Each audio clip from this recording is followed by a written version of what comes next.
Hey, what's up, y'all? Doing a little Bible study here before we get ready to go to church, and just came across this another passage where the Pharisees and the Sadducees were trying to follow Jesus around and catch him doing something wrong to where they could accuse him of something. And look, I have a tendency to ruffle people's feathers, I guess you could say. And just yesterday, I got into it with some people on Facebook, just going back and forth and everything. And look, I know people don't like me, but you know what? I don't care. I don't care that people don't like me. Nowhere in this Bible right here did God call me to be liked by people. And a prime example of that is a man that goes by the name of Jesus Christ in the Bible. You know, the one that we're supposed to be basing our life around. And that man, Jesus, was absolutely hated by the church people, not just the world. Honestly, the world was the one who accepted him more than the church people did, but they literally followed him around everywhere. Everywhere he went, the church folk followed him around just to try to witness him mess up or slip up or say something wrong or do something wrong, just to where they could run to Facebook with it, just to where they could put it on Twitter, just to where they could screenshot it and run and tell his pastor and stuff like that. Happened to Jesus literally every day of his ministry. Every day. So people, look, if people don't like you, it doesn't matter. You're not called to be liked by people. You're supposed to love people, and that doesn't give you a reason to just go around picking fights and starting fights and stuff like that. But absolutely stand your ground. Do what you have to do to protect yourself, your family, and stuff like that, and your ministry. But don't stop preaching just because somebody don't like you or you offended somebody. The truth, this thing right here, this Bible, is very offensive to people who are living wrong. It is. It's offensive. It was offensive to me for a while.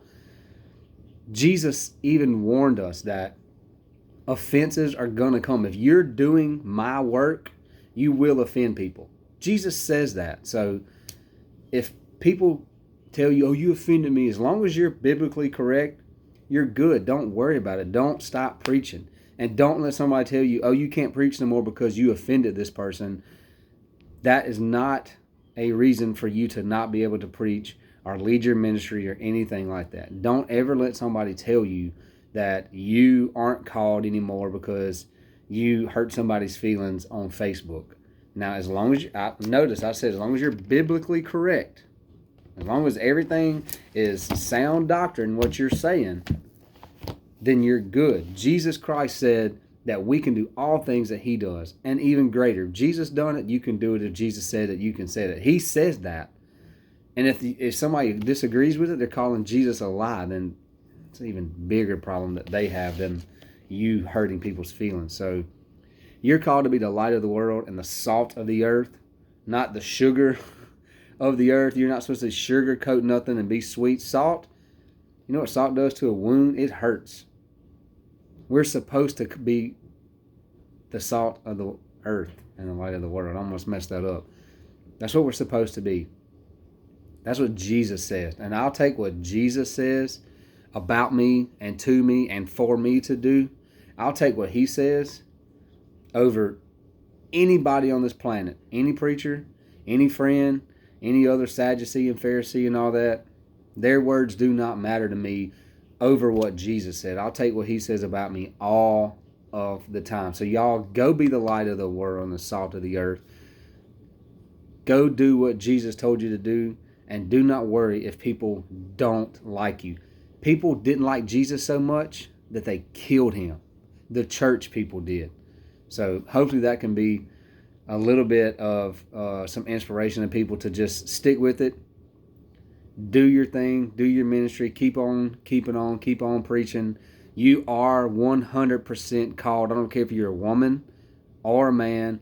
If you had the worst past of all time, you are definitely called. So go and fulfill your calling and live your ministry.